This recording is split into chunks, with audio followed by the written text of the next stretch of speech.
Land for job case की सुनवाई फिर टली। चर्चित लैंड फॉर जॉब मामले में एक बार फिर सुनवाई टल गई है। राष्ट्रीय जनता दल के सुप्रीमो लालू प्रसाद यादव, उनके परिवार और अन्य आरोपियों के खिलाफ आरोप तय करने पर निर्णय अब गुरुवार को होगा। राहुल गांधी और अमित शाह के बीच तीखी बहस। केंद्रीय गृह मंत्री अमित शाह ने बुधवार को लोकसभा में चुनाव सुधार पर चर्चा के जवाब देते हुए कहा कि बीजेपी के लोग किसी भी चर्चा से भागते नहीं हैं। उन्होंने विपक्ष पर तंज कसा और कहा कि सांसदों को उनके भाषण के क्रम को तय करने का अधिकार केवल मुझे है।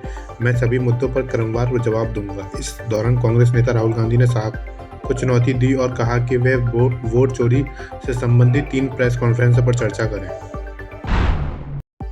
बालू और जमीन माफियाओं की अवैध संपत्ति होगी जब्त। बिहार में अब बालू और जमीन माफियाओं की खैर नहीं। उप मुख्यमंत्री सम्राट चौधरी ने हाल ही में माफियाओं के खात्मे को लेकर आर्थिक अपराध इकाई को बड़ा टास्क दिया था। इसके बाद आर्थिक अपराध इकाई ने बालू माफियाओं और जमीन माफियाओं पर ठोस कार्रवाई को लेकर एक विशेष कार्य दल का गठन किया है।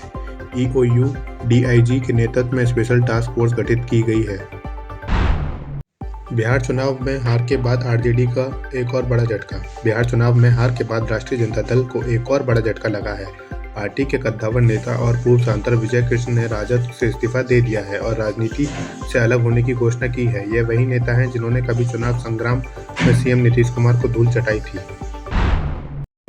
बिहार में बंद होगा गोंडा बैंक। गृह मंत्री सम्राट चौधरी ने दिए निर्देश। बिहार के उप मुख्यमंत्री सह गृह मंत्री सम्राट चौधरी ने कहा कि राज्य में चल रहे गोंडा बैंक के अवैध कारोबार को पूरी तरह समाप्त किया जाएगा। उन्होंने स्पष्ट कहा कि सूद पर पैसा देकर मनमाना ब्याज वसूलने और लोगों को जमीन गिरवी रखने के लिए मजबूर करने वाले इस अवैध व्यवस्था को बंद करना सरकार का शीर्ष प्राथमिकता है। बिहार में 195 हेडमास्टर और 585 शिक्षकों की सैलरी रोकने का आदेश। बिहार के रोहतास जिले में पीबीएल प्रोजेक्ट आधारित शिक्षा कोर्स समय पर शुरू नहीं कराने वाले 195 प्राध्यापक और 585 शिक्षकों का वेतन रोक दिया गया है। शिक्षा विभाग ने इन शिक्षकों को कारण बताओ नोटिस भी जारी किया है। नीतीश सरकार ने एक डीएसपी को हटाया। पुलिस मुख्यालय में वेटिंग फॉर पोस्टिंग में रखा। नीतीश सरकार ने एक डीएसपी को हटा दिया है। उन्होंने मुख्यालय बुलाकर वेटिंग फॉर पोस्टिंग रखा गया है। हटाने के पीछे प्रशासनिक वजह बताई गई है। इस संबंध में गृह विभाग की तरफ से अधिसूचना जारी कर दी गई है। सीएम नीतीश कुमार ने पूरा किया वादा। ऑपरेशन सिंदूर में शहीद मोहम्मद इम्तियाज के बेटे को मिलेगी नौकरी।